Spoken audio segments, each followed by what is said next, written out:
Okay, Alex Trottier, Yeah. take one.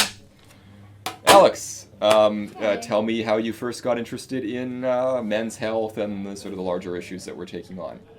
Okay, well, I guess my background is psychology. I'm studying to be a psychotherapist right now, doing my master's, and my interest has always been in health and mental health specifically. But just with my friends, my male friends, I've noticed sort of a discrepancy in their willingness compared to my female friends to go and seek help.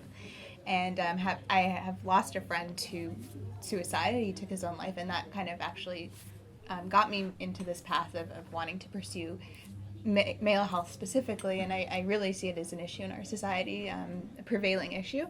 And I would really like to see that change, and I think the center is going to be a huge part of that. I've noticed that you have a mindfulness group for men, and I think that's fantastic. I'm studying mindfulness as well, so I really see that as a great step in the right direction, to get men to open up about their emotions and to just build a community for them, and they can come here and take advantage of those kinds of programs. So I think it's a great step. And you mentioned that men, in your experience, tend not to get the help that they need compared to women. Why do you think that is?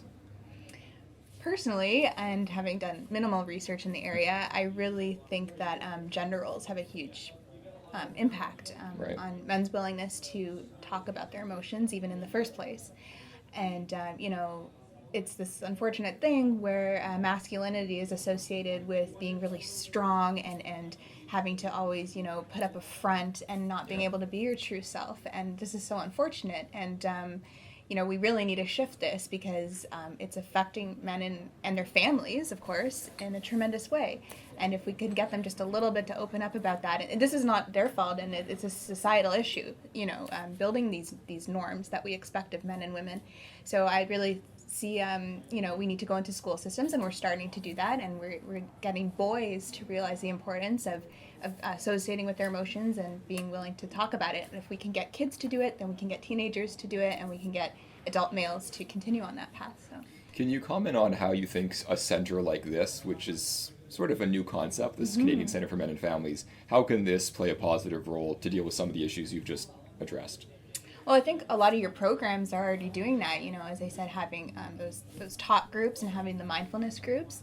And I think the fact that this is men and families is very important because you're acknowledging the impact that adult males are having, on their families, their children, and vice versa.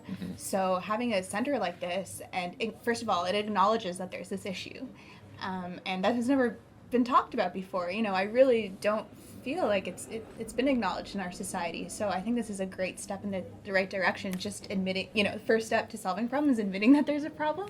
And I really think that the center is going to open people's eyes and realize this is a problem. We need to fix that and acknowledge it. And this is the first step in a great direction. So Just one last question. It's a simple one. I'm just going to ask you to predict the future.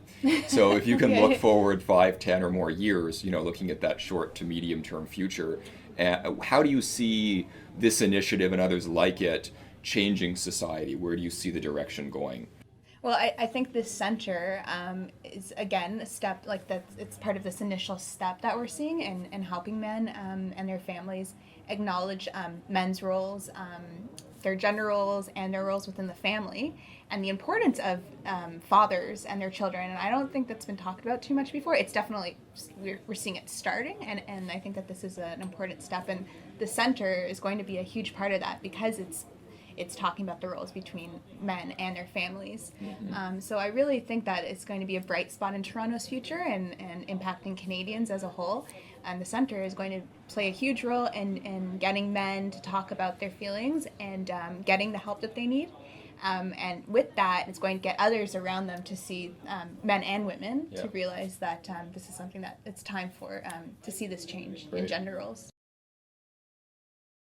Hi, my name's Alexander Trottier. I support boys, men, and families, and that's why I'm here supporting the Center for Men and Families.